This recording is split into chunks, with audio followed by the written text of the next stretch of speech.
For the polynomial function below, we want to list each real zero, its multiplicity, determine whether the graph crosses or touches the x-axis at that x-intercept, determine the maximum number of turning points, determine the end behavior, and that is to find the power function that the graph of f resembles for large values of absolute value of x. So we're looking at this polynomial function f of x equals x minus 5 cubed plus x plus 6 squared. Now luckily it's already in factored form. So we can list out the factors here as x minus 5 and x plus 6. And if we set these factors equal to 0 and solve, we're going to get the real zeros, or the x-intercepts, of this polynomial function. So by setting x minus 5 equal to 0 and solving, we would add 5 to both sides and get x equals 5. So we have a real zero or an x-intercept at x equals 5. We'll do the same thing with the other factor of x plus 6.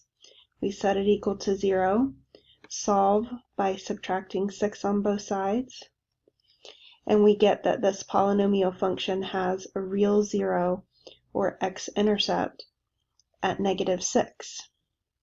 And then we want to decide what the multiplicity is. Now the multiplicity is going to be how many of that factor we have. So for the factor of x minus 5, we have 3 factors of x minus 5. So that tells us that this 0 has a multiplicity of 3. And the factor of x plus 6 has a squared on it, so we have 2 factors of x plus 6. And this 0 has a multiplicity of 2. Now the multiplicity is what determines whether the graph will touch the x-axis at that 0 or cross the x-axis at that 0. So because this multiplicity is odd, the graph will cross the x-axis at x equals 5. And because this multiplicity is even, the graph will touch at x equals negative 6. So going back to my instructions, we've listed each real zero and its multiplicity. We've determined whether it crosses or touches. We want to determine the maximum number of turning points, the end behavior, and find that power function. So I've got one more table here that we're going to work with.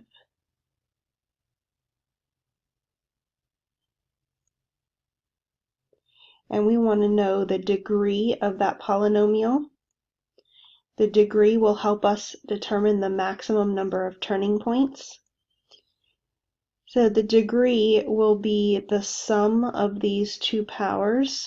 These are powers that are on x. So if we were to multiply this out, the highest power on x would be x to the 5th power. So when it's in this factored form, the shortcut is that we can add the powers on the variables. So we've got a degree of 5 for this polynomial. And when we have a degree of 5, that means the maximum number of turning points will be 4, one less than the degree. The leading coefficient will help us determine the end behavior. And the leading coefficient will be a 1 in this example. We have a 1 as the coefficient on x, and on x here, and there's no coefficient out here, so 1 times 1 will give us a leading coefficient of 1.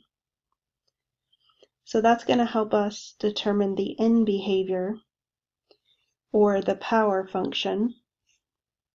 So the power function will be x to the 5th power. And when we have an odd degree with a positive leading coefficient, That means our end behavior is going to go in opposite directions, and it's going to be negative on the left and positive on the right. So our power function is x to the fifth, and our end behavior is that these ends go in opposite directions, down on the left and up on the right.